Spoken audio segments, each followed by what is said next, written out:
Hello बच्चा party, कैसे हैं? आशा है सब लोग स्वस्थ होंगे, मस्त होंगे। एकदम मस्ती के साथ पढ़ाई करते रहिए।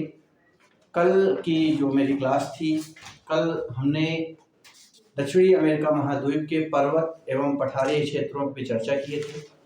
पर्वत एवं पठारी क्षेत्रों पर जब चर्चा करते हैं तो दक्षिणी अमेरिका महाद्वीप में एक श्रृंखला पाई जाती है, पर्वत श्रृंखला पाई जाती है, जिसका नाम है एंडीज। एंडीज पर्वत एक नवीन बलित पर्वत है। इसकी कुल लंबाई 7200 किलोमीटर है और इसका जो कुल विस्तार है वो 7 देशों में पाया जाता है। वो 7 देश हैं: Colombia, Venezuela, Ecuador, Peru, Bolivia, Chile, Argentina. Andes पर्वत की कुछ प्रमुख चोटियां हैं, जिसमें सीसीमोआ मुख्य है। सीसीमोआ में सीसी, कोटापेक्सी, चिम्बोराजो। कोटापेक्सी चिम्बोराजो का विस्तार इक्वाडोर में है। कोटापेक्सी इक्वाडोर की सर्वोच्च चोटी है, जबकि कोटापेक्सी इक्वाडोर की सर्वोच्च ऊंचाई पर स्थित सक्रिय ज्वालामुखी चोटी है, जबकि चिम्बोराजो इक्वाडोर की सर्वोच्च चोटी है। मिस्टी, सीसी, मोआ, मोआ में M for Misti. Misti Peru के अंदर एंडीज पर्वत पर एक सुसुप्त ज्वालामुखी चोटी है। ओ से ओजास डेल सलादो। ओजास डेल सलादो कभी विश्व की सर्वोच्च ऊंचाई पर स्थित सक्रिय ज्वालामुखी चोटी हुआ करती थी, किंतु अब इसमें से ज्वालामुखी लावा का निकलना बंद हो चुका है। अब यह विश्व की सर्वोच्च ऊंचाई पर स्थित क्रेटर झील का उदाहरण है। एकांकागुआ। एकांकागुआ का विस्तार एंडीज पर्वत पर अर्जेंटीना के अंतर्गत पाया जाता है। एकांकागुआ दक्षिणी अमेरिका महाद्वीप की सर्वोच्च चोटी है। आपने एक पठार के भी बारे में पढ़ाई की थी।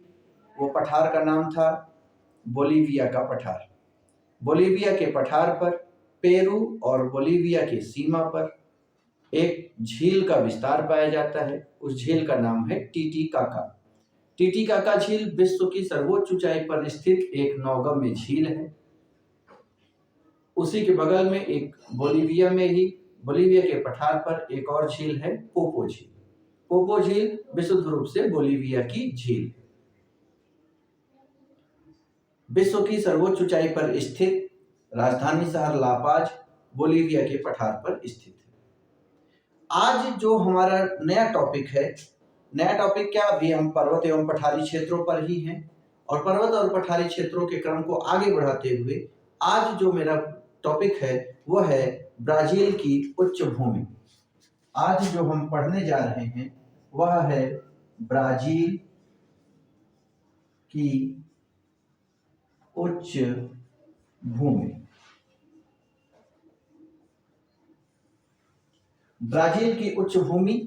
ब्राजील की उच्च भूमि का विस्तार जानने के लिए सबसे पहले मैर्केगो की खाड़ी, और आज हमको इधर की आवश्यकता नहीं है, केवल आज हमारा सारा फोकस ये वाला जो जोन है यहां पर ही रहेगा। यहां पर आपका ये रहा आपका ब्राजील की उच्च भूमि। इसको थोड़ा सा ऊपर कर दें।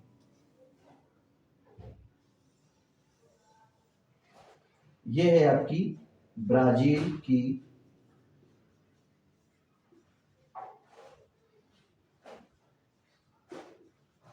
उच्च भूमि। ब्राजील की उच्च भूमि से एक नदी निकल करके आगे जाती है, नाम है टोकेंटिस नदी।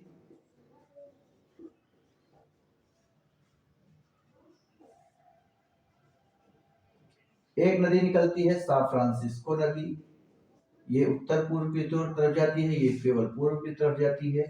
नाम है सा फ्रांसिस्को नदी। सा फ्रांसिस्को नदी, यहीं से उरुग्वे नदी निकलती है।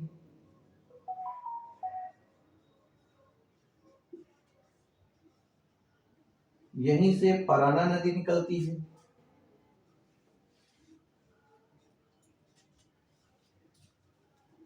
उरुग्वे और पराना नदियां, इन नदियों का जो विस्तार है वो ब्राजील की भूमि से निकलती हैं। इनका स्रोत ब्राजील की उच्च भूमि है, जबकि पराग्वे नदी का जो विस्तार है, जो स्रोत है, वो है माटो ग्रासो का पठार।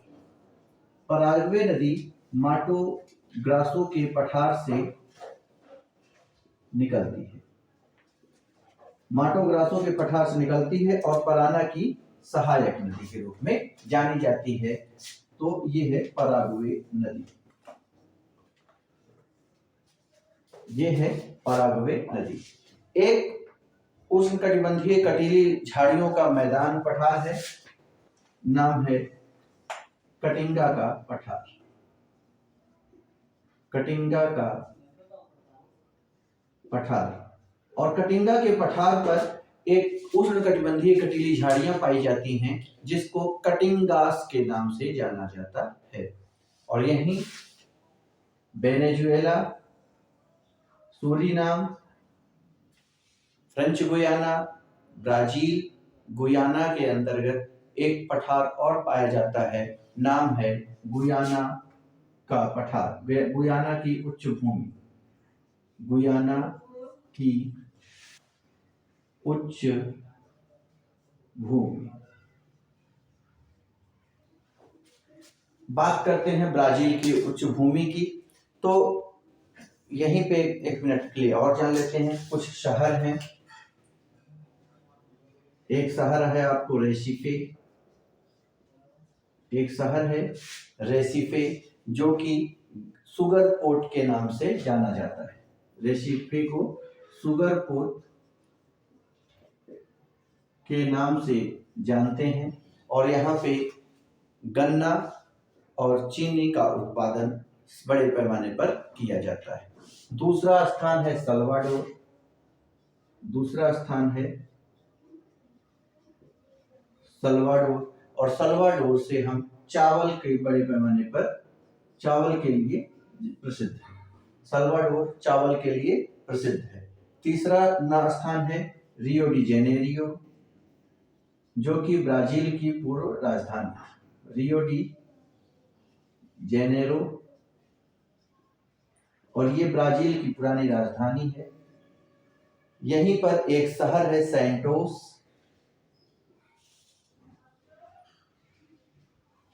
जो कि कहवा पत्तन के लिए जाना जाता है, जो कि कहवा पत्तन के रूप में प्रसिद्ध है। और दूसरा है पोर्ट एलिगरी, लास्ट में आता है पोर्ट एलिगरी, जो कि ब्राजील का सबसे दक्षिणी विस्तार है। अब बात आती है ब्राजील की उच्च भूमि की, बात करते हैं। तो ब्राजील की उच्च भूमि, ब्राजील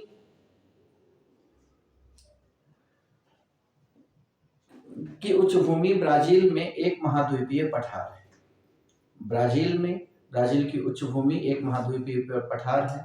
ब्राजील की उच्च भूमि जो प्रसिद्ध है, ये लौह अयस्क के लिए, मैग्नीज के लिए, जस्ता के लिए तथा कीमती पत्थरों के भंडार के लिए जाना जाता है। तो ब्राजील की उच्च भूमि किसके लिए जानी जाती है? लौह अयस्क के लिए, मैग्नीज के लिए, जस्ता के लिए तथा कीमती पत्थरों के भंडार के लिए महत्वपूर्ण है। यहाँ पर एक शहर है बेलो हार्जेंटो, और यहाँ बेलो हार्जेंटो की इताविला की खान से लौह अयस्क का उत्खनन किया जाता है। एक शहर है बेलो हार्जेंटो, और बेलो हार्जेंटो की इताविला की खान, बेलो हार्जेंटो की इताविला की खान से, बेलो हार्जेंटो के इताविला की खान से बड़े पैमाने पर लौह अयस्क का उत्खनन किया जाता है। और यहीं पर एक ये बेलो हार्जेंटो, रियो डी जेनेरियो और इताविला, इन तीनों को मिलाकर के एक त्रिभुजाकार क्षेत्र प्राप्त होता है, और इसी त्रिभुजाकार क्षेत्र को क्या बोलते हैं? मिनरल ट्रायंगल के नाम से जाना जाता है।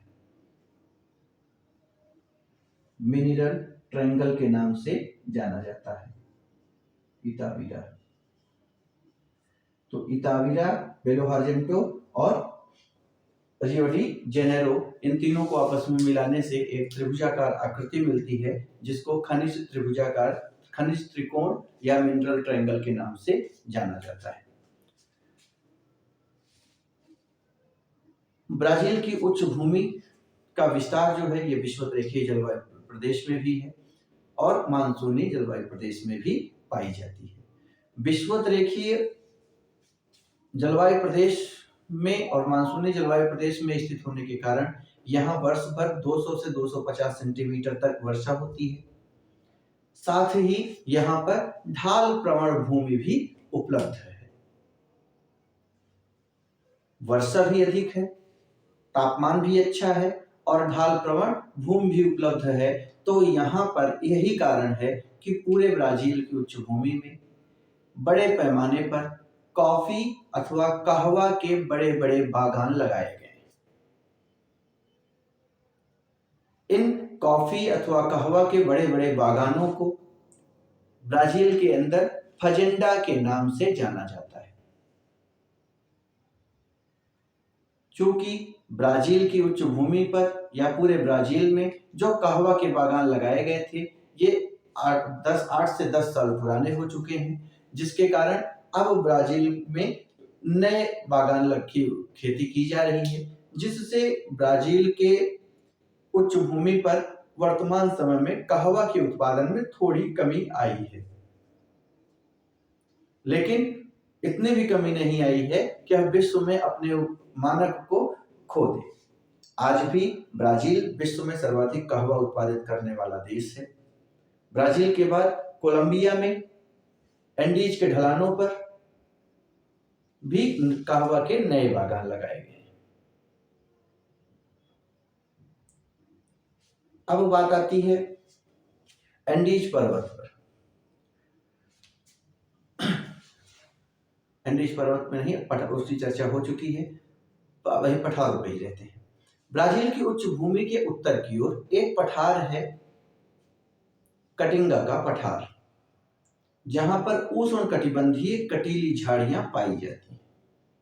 कटिंगा के पठार पर कटीली झाड़ियां पाई जाती हैं और इन कटिंगा के पठार पर पाई जाने वाली कटीली झाड़ियों को कटिंगास के नाम से पुकारा जाता है।